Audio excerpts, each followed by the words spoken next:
2025 अगर देखा जाए तो बीजेपी के लिए परसेप्शन के अंदर one of the worst year रहा है, क्योंकि 2025 और उससे पहले निर्मला सीतारमण और पीएम मोदी को तो ट्रोल करते ही थे, बट गवर्नमेंट के पास कुछ ऐसे नेता थे जिनकी एक्चुअली में इमेज बहुत अच्छी थी, चाहे वो अमित शाह हो या डॉक्टर एस जयशंकर हो या फिर हमारे रोड मिनिस्टर नितिन गडकरी हो।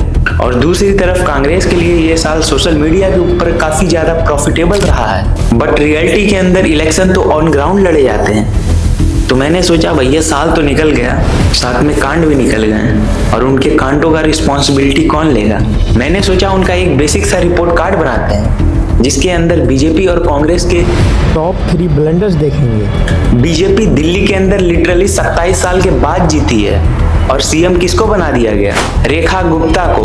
तुम्हारे आइडियोलॉजी से कोई लेना देना नहीं, तुम मानो या फिर ना मानो, बट केजरीवाल ऑलरेडी एक बहुत स्ट्रॉन्ग ओपोनेंट था और उसको काउंटर करने के लिए आपको एक स्ट्रॉन्ग और सॉलिड ओपोनेंट चाहिए ही चाहिए था। बट बदले में दिल्ली को क्या मिला? एक ऐसा सीएम जो अलग अलग तरीके से टैक्स पेयर के मनी को बर्बाद कर रहा है और हर दूसरे चीज के ऊपर आगे सिर्फ झूठ और सिर्फ झूठ बोल रहा है। 2025 में दिवाली के टाइम पर मोस्टली पटाखे बैन होते हैं, इन्होंने आकर बोला कि हिंदू फेस्टिवल है, थोड़े टाइम के लिए पटाखे अलाउ कर देंगे। ऐसे ऐसे कुछ कंडीशन है, आप लोग थोड़े बहुत पटाखे बजा सकते हो। फिर उसके बाद हुआ क्या? दिल्ली के अंदर जैसे हर साल पॉल्यूशन आते थे वैसे ही इस साल भी पॉल्यूशन आ गए और आधा से ज्यादा नाम चला गया दिवाली के ऊपर, जिसकी वजह से दिवाली बेफिजूल में बदनाम ही हुई थी, क्योंकि आज की डेट में दिल्ली के अंदर कोई बम नहीं फोड़ रहा, धुआं तो उतना ही है। दिल्ली के गवर्नमेंट ने पानी का ट्रक ले जाकर जहां पर AQI का मॉनिटर है उसके आसपास स्प्रे करना शुरू कर दिया, जिसकी वजह से AQI का जो सेंसर होता है उसके अंदर मिट्टी कैप्चर ही ना हो, जिसकी वजह से AQI का मॉनिटर बोलेगा आपकी हवा तो बिल्कुल साफ है। और जब सरकार से पूछा गया कि आप लोग पानी का स्प्रे क्यों कर रहे हैं, तो रेखा गुप्ता मैडम कहती हैं कि AQI एक टेम्परेचर है कि जहाँ जहाँ आपके मॉनिटर लगे हुए हैं वहाँ पर ही जाकर के सारा छिड़काव हो जाता है। और AQI एक ऐसा आपका टेम्परेचर है, watering is the only solution. Air pollution एक टेम्परेचर है जिसको पानी मारकर यहाँ पर ठंडा कर रहे हैं। फिर लोग बोले एयर पोल्यूशन होता क्या है? जब आपको यही नहीं पता है तो आप कैसे ठीक कर दोगे, जब आपको प्रॉब्लम ही नहीं पता है। सारे दिन दिल्ली के अंदर पानी का स्प्रे कर रहे हैं जिससे कुछ खास फर्क नहीं पड़ रहा है। दूसरा ब्लंडर जो है वो है टैरिफ वॉर। अभी अलग अलग देशों के ऊपर अलग अलग रीजंस की वजह से टैरिफ लगा रहे हैं। अभी 2025 के अंदर डोनाल्ड ट्रंप चुन के आए। डोनाल्ड ट्रंप को चुनने के लिए मोदी जी ने कैंपेन किया था। इंडिया के अंदर डोनाल्ड ट्रंप की पूजा हुई थी। हमारे मोदी जी यूएस के अंदर जाके कैंपेन करके आए हैं। अब की बार ट्रंप सरकार। और ट्रंप को जिताने के बाद ट्रंप चाचा ने क्या किया?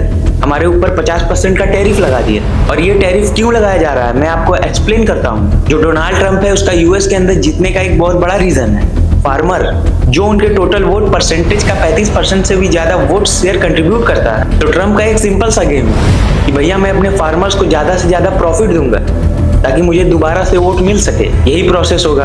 अभी यूएस क्या करता है? अपने फार्मर्स को ज्यादा से ज्यादा इंसेंटिव देता है, काफी सारे फ्री बीज दी जाती हैं, काफी सारी स्कीम्स होती हैं और क्योंकि उनके पास टेक्नोलॉजी बहुत एडवांस है तो हाई क्वालिटी के साथ प्रोड्यूस होती है। अब वही सारी फसल को बेचने के लिए कोई बड़ा देश चाहिए जो सारी फसल को कंज्यूम कर सके।